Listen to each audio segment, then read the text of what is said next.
নমস্কার। আজ একটি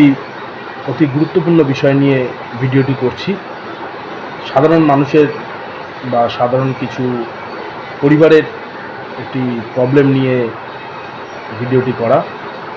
যেমন আমরা দেখছি যে নতুন সরকার আসার সঙ্গে সঙ্গে যেভাবে উদ্যোগ নিয়ে কাজ করছে, আমরা আশা করব পরবর্তীতেও আমরা দীর্ঘ বছর বা দীর্ঘ সময় ধরে এই একই উদ্যোগে সরকার কাজ করবে এবং মানুষের উন্নয়নের দিকে বা মানুষের উন্নতির দিকে লক্ষ্য রাখবে। এটা আমরা সমস্ত দল মত নির্বিশেষে মুখ্যমন্ত্রীর কাছে এই দাবি রাখি যে যেভাবে কাজটি শুরু করেছেন সেইভাবেই যেন কাজটি যেন চলে। পরবর্তীতে যে কারণে আমার এই ভিডিওটি করা সেটি হলো যে চারিদিকে তোলাবাজি জুলুমবাজি বন্ধ হবে, কিন্তু কিছু কিছু জায়গায় লক্ষ্য রাখবেন যে এখনও পর্যন্ত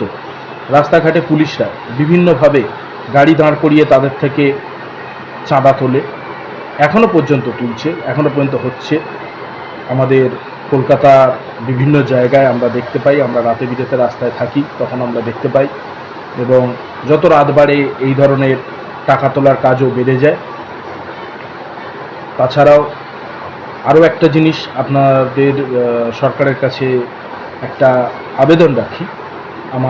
আমি একজন সাধারণ কর্মী, সাধারণ একজন রাজনৈতিক কর্মী, সাধারণ একজন মানুষ, সেই হিসাবে একটি আবেদন হলো যে দেখবেন যে চারিদিকে যখন ট্রাফিক পুলিশ ছেলেদেরকে যখন ধরে, বাইক নিয়ে ধরে, কিছু নিয়ে ধরে, দেখুন যারা খুব রাফ ড্রাইভিং করছে, খুব বাজেভাবে রাস্তাঘাট দিয়ে চলাফেরা করছে, তাদেরকে ধরে 500-1000 টাকা ফাইন করুক, সেটা বড় কথা না। কিন্তু কিছু কিছু ক্ষেত্রে আমরা দেখতে পাই যে বিভিন্ন গিগস ওয়ার্কার, যেরকম সুইগি, জোম্যাটো, আমাদের র্যাপিডো,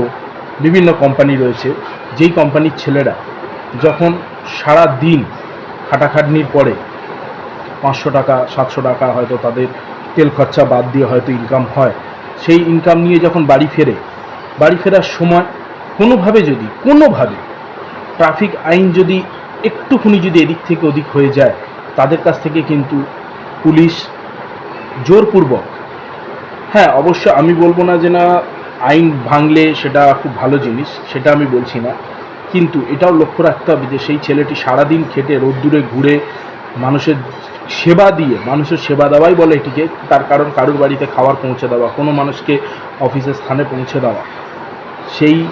সেবা দিয়ে